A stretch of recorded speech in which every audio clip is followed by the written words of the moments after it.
Просто искам да имам дете. Мечтата ми е да го имам. Няма значение какво ще е, момче ли ще е, момиче ли ще е. Моя съпруг е наистина много добър човек. Какво мога да кажа? Най-добрият татко ще стане.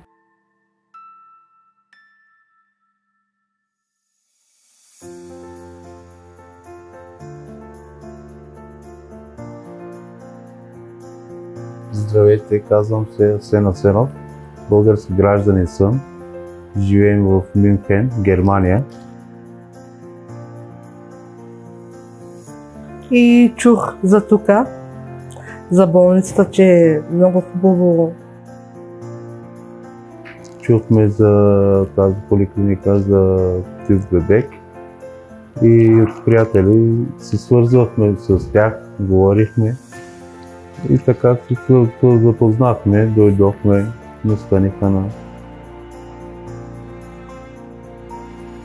Почнахме в болницата с контролните ни прегледи. Всичко много добре върви. Надявам се наистина да стане. Доктора е супер и много добре се отнася към нас. Тук хората наистина са много добри, топли хора, уважителни хора, много хубава държава, много топли хора.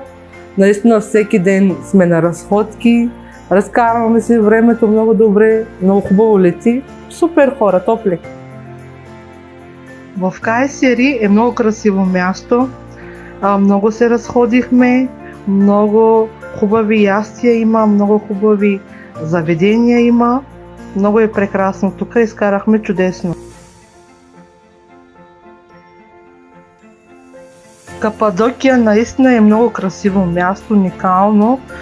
Аз за първи път идвам и наистина приказно място. Ние си изкарахме прекрасно, една голяма ваканция, наистина беше много хубаво. Аз много приятели имам, които искат да имат дете. Наистина им пожелавам на всички да имат и да дойдат тук, защото много добри хора, много добри лекари и екипи.